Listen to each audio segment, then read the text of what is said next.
Happy Wednesday, everyone. And today is day 3 of our birthrights. And the birthright today is the right to be me and still belong. This is developmental age between 6 months and 12 months of age, when a child is learning to crawl, put himself in a sitting position, is a little bit more separated from parents and caregivers because they're on the move. They're starting to explore.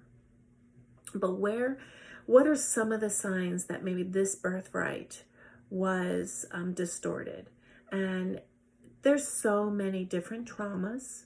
And you remember, a trauma to a child isn't necessarily like the trauma that we think, that it's this big, massive thing. It can be being told no, or not being seen or heard, or questioning what's going on, especially if there's friction and tension in the home.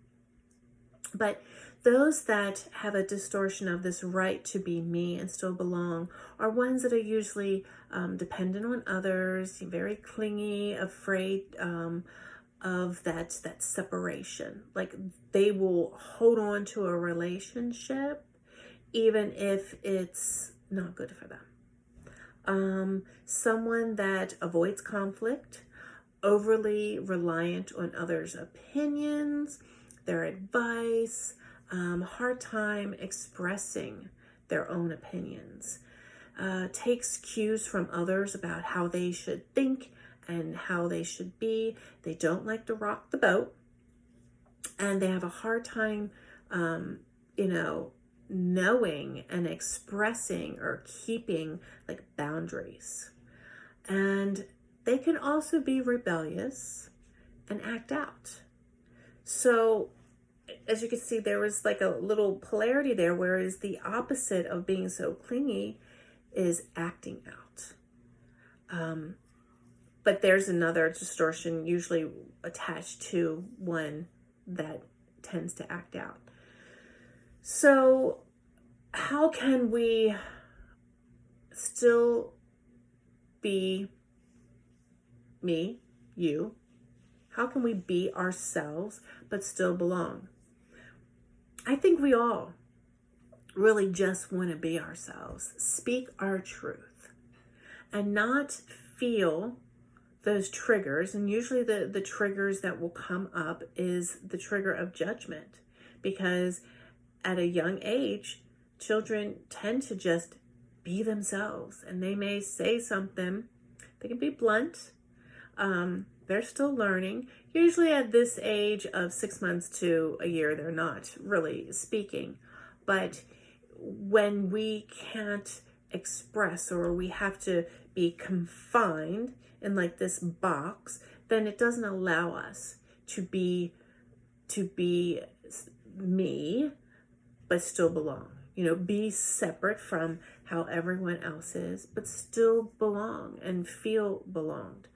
So how can we create, really, let me just point out some of the untruths. So some of the untruths is, if I am me, I'll be rejected.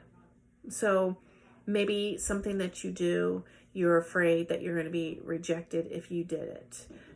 People will hold themselves back from personal growth because they're afraid they're going to be rejected. Some people will hold their dreams of not writing a book, for instance, because they're afraid they're going to be rejected. So this is a sign of that. I can't be me. I can't be separate. I have to be like everyone else. So like society tells us that we have to be a certain way. Well, yes, that's the reason why some people are like, no, that doesn't feel good in my body. That doesn't resonate with me.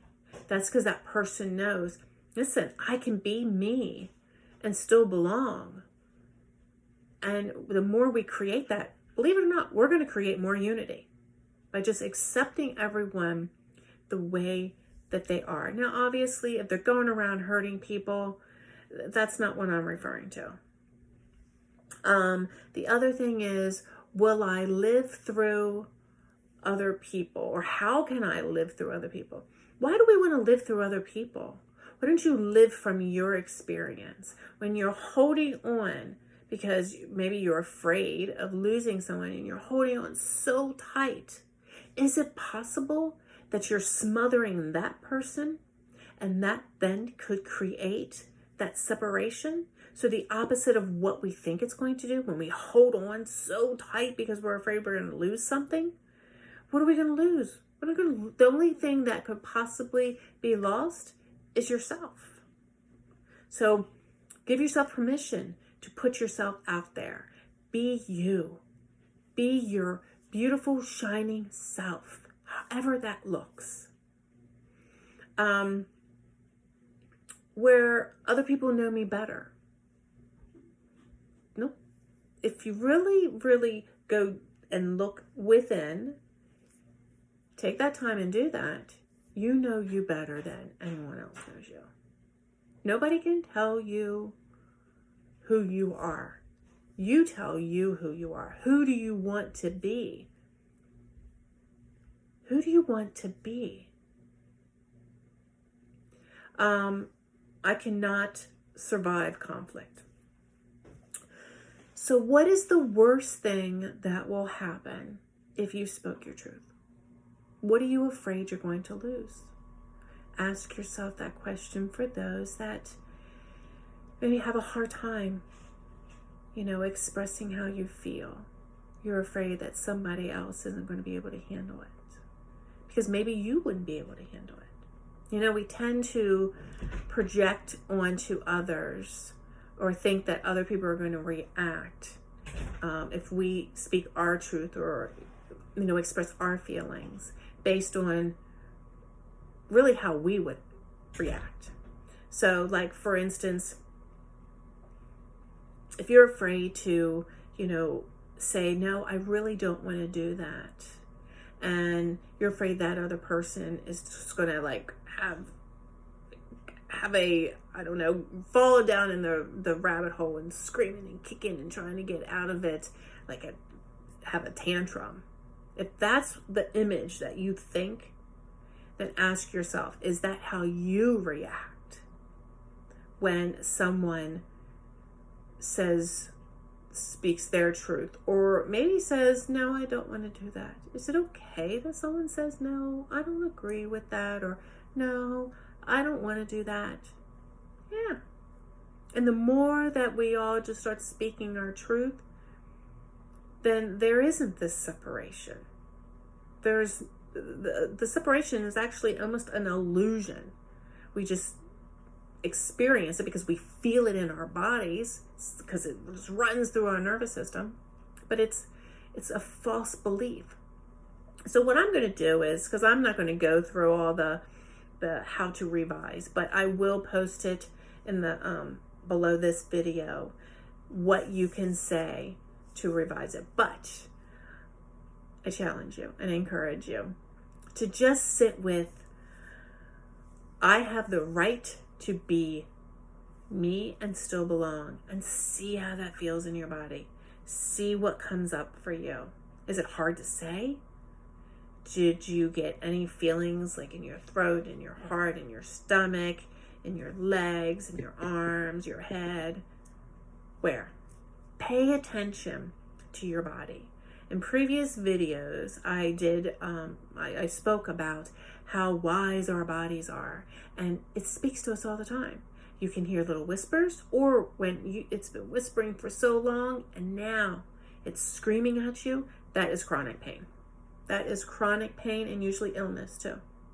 So if we just come in and just start paying attention to what those feelings are and get curious with it, because all emotions are a message to you.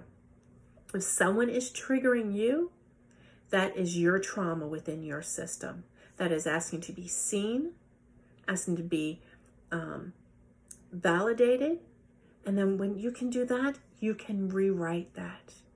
You can get rid of that story. You can get rid of those emotions. But you just have to be willing to do it. I said this in another video.